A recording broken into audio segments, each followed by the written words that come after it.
Shalom saudara-saudari yang terkasih. Ada satu dosa yang Yesus katakan tidak bisa diampuni. Apakah Tuhan tidak mau mengampuni dosa ini? Hari ini kita akan menggali lebih dalam alasan di balik dosa yang tidak diampuni dan bagaimana penolakan terhadap Roh Kudus dapat memutuskan kita dari anugerah Tuhan. Sebelum kita melanjutkan renungan firman Tuhan hari ini, jangan lupa untuk like, subscribe, dan beri komentar. Terima kasih atas dukungan Anda. Mari kita berdoa. Ya Tuhanku Yesus Kristus, kami datang di hadapan-Mu dengan hati yang bersyukur atas segala berkat yang Engkau curahkan dalam hidup kami. Kami bersyukur untuk kesempatan ini, di mana kami merenungkan firman-Mu. Saat kami memulai renungan hari ini, kami mohon agar Engkau menyertai kami. Bukalah hati dan pikiran kami, sehingga kami dapat memahami setiap pesan yang Engkau sampaikan. Biarkanlah firman-Mu menjadi pelita dalam kegelapan, memberi arah dan kekuatan dalam perjalanan hidup kami. Kami juga berdoa agar setiap kata yang kami dengar hari ini dapat menyentuh jiwa kami, mengubah cara pandang kami, dan memampukan kami untuk hidup sesuai dengan kehendak-Mu. Semoga kami dapat menjadi saluran kasih dan berkat bagi orang lain, dan membagikan kebaikan-Mu dimanapun kami berada. Kami percayakan waktu ini ke dalam tangan-Mu, dan mohon agar Roh Kudus-Mu bekerja di tengah-tengah kami. Dalam nama Yesus Kristus, amin. Saudara-saudari terkasih dalam Kristus, ada satu dosa yang Yesus katakan tidak bisa diampuni. Mengapa dosa ini tidak bisa diampuni? Bukan karena Tuhan tidak berkuasa atau tidak berkeinginan untuk mengampuni, tetapi karena orang yang melakukan dosa ini telah sepenuhnya menutup diri dari pengampunan. Mereka mengeraskan hati dan menolak panggilan Roh Kudus yang memimpin mereka kepada pertobatan. Dalam Yohanes 16 ayat 8, dan kalau Ia datang, Ia akan menginsafkan dunia akan dosa, kebenaran, dan penghakiman. Yesus menjelaskan bahwa Roh Kudus akan menginsafkan dunia akan dosa, kebenaran, dan penghakiman. Dengan kata lain, Roh Kudus bekerja untuk membuat kita sadar akan dosa kita dan membawa kita kepada pertobatan. Tetapi jika seseorang terus-menerus menolak pekerjaan ini, bagaimana mungkin ia dapat bertobat? Jika tidak ada pertobatan, maka tidak ada pengampunan. Penolakan yang keras terhadap Roh Kudus memutuskan jalan menuju anugerah. Inilah yang digambarkan dalam Markus 3 ayat 29 sebagai dosa yang kekal. Tetapi apabila seorang menghujat Roh Kudus, ia tidak mendapat ampun selama-lamanya, melainkan bersalah karena berbuat dosa kekal. Dengan mengeraskan hati mereka, orang yang menghujat Roh Kudus menutup diri terhadap kasih karunia Tuhan yang seharusnya menyelamatkan mereka. Untuk memahami lebih dalam, mari kita lihat Matius 12 ayat 31 dan 32, di mana Yesus berkata, "Sebab itu aku berkata kepadamu, segala dosa dan hujat manusia akan diampuni, tetapi hujat terhadap Roh Kudus tidak akan diampuni. Apabila seorang mengucapkan sesuatu menentang anak manusia, ia akan diampuni. Tetapi jika ia menentang Roh Kudus, ia tidak akan diampuni. Di dunia ini tidak, dan di dunia yang akan datang pun tidak." Pada saat Yesus memberikan peringatan tentang dosa yang tidak diampuni, Dia berbicara kepada orang-orang Farisi yang dengan sengaja menuduhnya mengusir setan dengan kuasa Beelzebul, padahal dia melakukannya dengan kuasa Roh Kudus. Orang-orang Farisi ini melihat sendiri mukjizat yang Yesus lakukan. Namun karena hati mereka keras dan penuh kesombongan, mereka menolak kebenaran yang jelas di depan mata mereka. Hujat terhadap Roh Kudus bukan sekadar kesalahan atau ketidaktahuan, tetapi penolakan yang disengaja dan keras terhadap pekerjaan Roh Kudus. Mereka tahu kebenaran, namun menolak dengan penuh kebencian. Ini adalah dosa yang dilakukan dengan hati yang sepenuhnya tertutup terhadap pertobatan. Yesus memberikan peringatan tentang dosa yang tidak diampuni, bukan untuk menakuti kita, melainkan untuk mengingatkan kita agar tidak bermain-main dengan anugerahnya. Dalam Ibrani 3 ayat 15, kita diingatkan, "Pada hari ini, jika kamu mendengar suaranya, janganlah keraskan hatimu seperti dalam kegeraman." Setiap kali kita merasakan dorongan Roh Kudus untuk bertobat, setiap kali hati kita digerakkan oleh tegurannya, itu adalah tanda bahwa Allah masih memanggil kita. Jangan abaikan atau menunda-nunda panggilan ini. Jangan biarkan hati kita mengeras seperti orang-orang Farisi yang menolak kebenaran yang nyata di hadapan mereka. Dalam Ibrani 12 ayat 28 juga ada peringatan serupa. Jagalah supaya kamu jangan menolak. Dia yang berfirman, sebab jikalau mereka yang menolak Dia yang menyampaikan firman Allah di bumi tidak luput, apalagi kita jika kita berpaling dari Dia yang berbicara dari sorga? Ayat ini mengingatkan kita untuk tidak mengabaikan suara Tuhan yang memanggil kita melalui Roh Kudus. Namun selain peringatan ini, Yesus juga memberikan pengharapan yang besar. Dalam Yesaya 1 ayat 18, marilah, baiklah kita berperkara. Firman Tuhan, sekalipun dosamu merah seperti kirmizi, akan menjadi putih seperti salju. Sekalipun berwarna merah seperti kain kesumba, akan menjadi putih seperti bulu domba. Selama kita masih mendengar dan merespons panggilan Tuhan, selama hati kita tetap terbuka untuk bertobat, pintu pengampunannya selalu terbuka. Roh Kudus terus bekerja dengan setia dalam hidup kita, memimpin kita setiap hari untuk semakin dekat kepadanya. Seperti yang tertulis dalam Filipi 1 ayat 4. Akan hal ini aku yakin sepenuhnya, yaitu Ia yang memulai pekerjaan yang baik di antara kamu, akan meneruskannya sampai pada akhirnya pada hari Kristus Yesus. Dengan keyakinan ini, kita tahu bahwa selama kita mau tunduk pada pekerjaan Roh Kudus, Dia akan membawa kita semakin dekat kepada Tuhan dan memimpin kita pada pertobatan dan keselamatan. Saudara-saudari yang terkasih, mari kita periksa hati kita. Apakah ada area dalam hidup kita di mana kita mengabaikan suara Roh Kudus? Apakah kita sering kali menunda pertobatan? Jangan biarkan hati kita menjadi keras.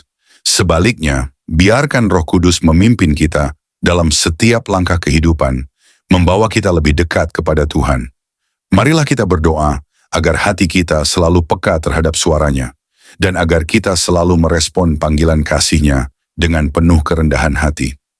Ingat, selama kita tidak menutup hati terhadap Roh Kudus, pengampunan dan kasih karunia Tuhan selalu menanti kita.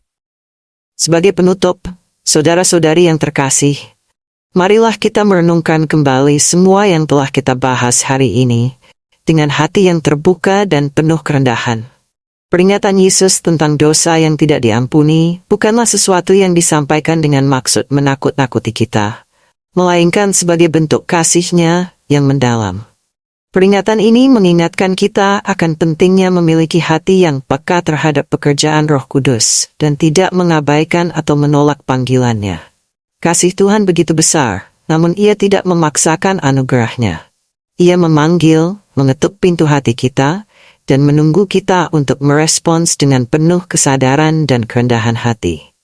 Setiap dari kita pasti memiliki kelemahan dan kesalahan dalam hidup. Ada saat-saat di mana kita mungkin jatuh ke dalam dosa, merasa jauh dari Tuhan, atau bahkan meragukan jalan yang kita tempuh.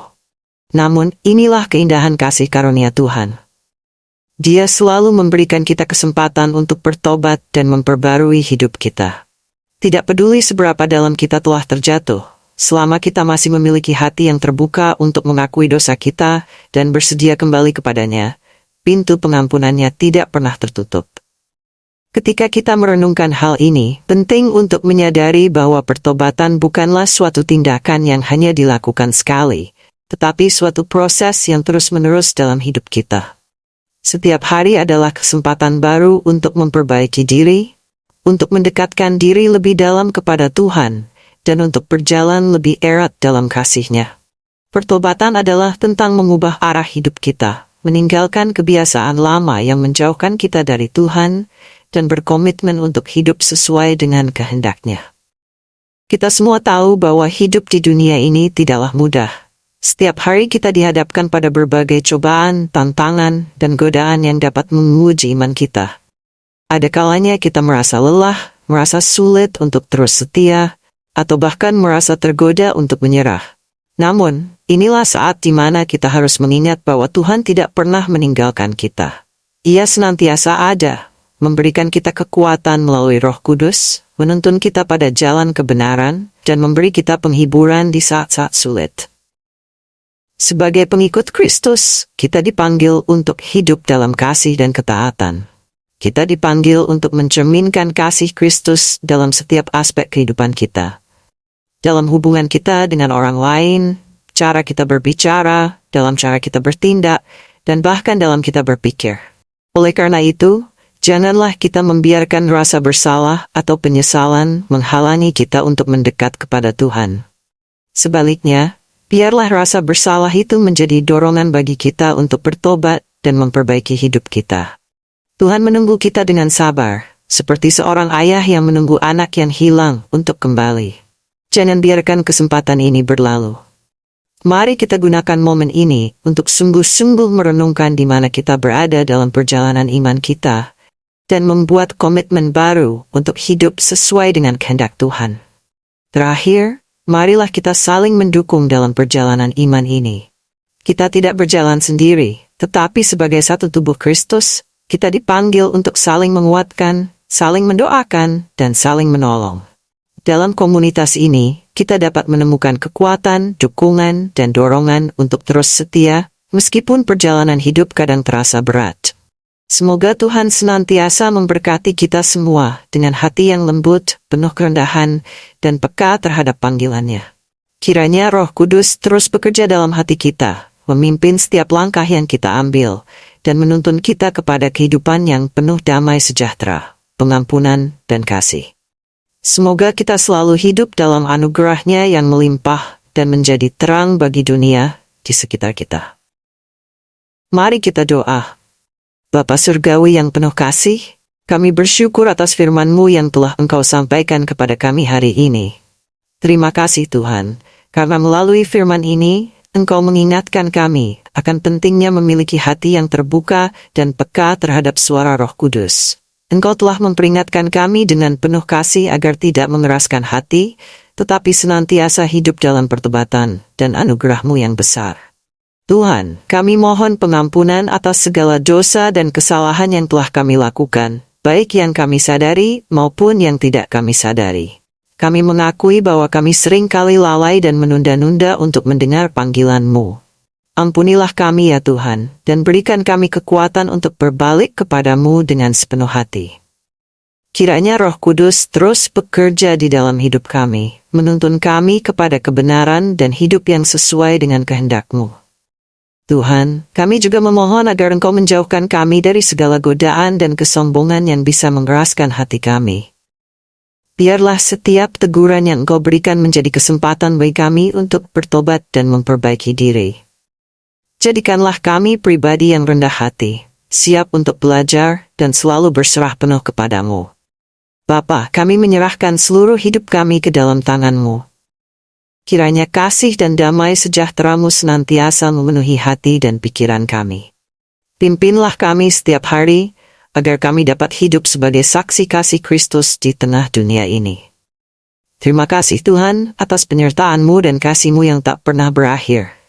Kami percaya Engkau akan selalu menuntun kami di jalan yang benar, dan Engkau setia mengampuni setiap dosa kami selama kami datang kepada-Mu dengan hati yang tulus. Dalam nama Tuhan Yesus Kristus kami berdoa dan mengucap syukur. Amin. Terima kasih saudara-saudari sudah bersama-sama merenungkan firman Tuhan hari ini. Kami berharap renungan ini dapat memberkati dan menguatkan iman Anda. Jangan lupa untuk like, subscribe, dan tinggalkan komentar Anda di bawah. Bagikan juga renungan ini kepada orang-orang terdekat, agar lebih banyak lagi yang bisa diberkati melalui firman Tuhan. Tuhan memberkati, dan sampai jumpa di renungan berikutnya.